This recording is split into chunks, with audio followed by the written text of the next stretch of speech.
Mastering the heat. The art of reduce to a simmer in cooking. Hello, and welcome to today's English learning journey. In this video, we're diving into a phrase that's not only essential in the kitchen but also a great example of how English can be quite specific when it comes to actions and processes.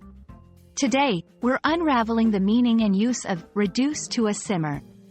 Whether you're a budding chef or just love to understand English at a deeper level, this lesson is cooked to perfection for you. Let's get started. First things first, let's break down the phrase. To reduce in cooking means to decrease the temperature or intensity of something. In this case, the heat applied to whatever you're cooking. Simmer is a term that describes a gentle boiling, where the liquid is just hot enough to send small bubbles to the surface, but not vigorous enough to be considered a rolling boil. Combining these, reduce to a simmer, means adjusting the heat under your pot or pan so that the liquid goes from boiling fiercely to gently bubbling.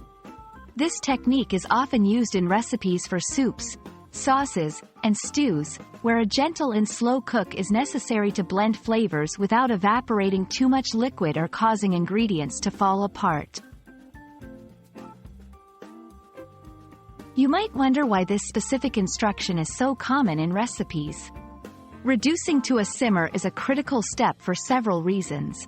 It allows flavors to meld together more harmoniously. It prevents delicate ingredients from breaking down or burning. It achieves the right texture and consistency in dishes. It conserves energy and reduces the risk of spills or accidents in the kitchen. Understanding when and how to reduce to a simmer is a skill that elevates your cooking and shows a deeper grasp of culinary techniques. Identifying a simmer can be slightly tricky for beginners, but here are some tips. Look for small, steady bubbles that break the surface of the liquid.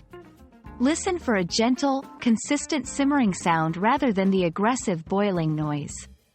Feel the heat by holding your hand above the pot. It should feel warm, not hot enough to cause discomfort. Practicing this will sharpen your senses and improve your cooking intuition. When learning to reduce to a simmer, watch out for these common pitfalls. Turning the heat too low, causing the simmer to stop. Not reducing the heat enough, leading to a continuous boil that can overcook your food. Lack of patience, as some dishes require a sustained simmer to reach their full flavor and texture potential. Congratulations, you've just unlocked another level of your English language and cooking skills. Reduce to a simmer is more than a phrase.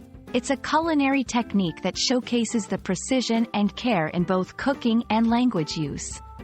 We hope this video has been enlightening and that you're eager to apply this knowledge in the kitchen and beyond.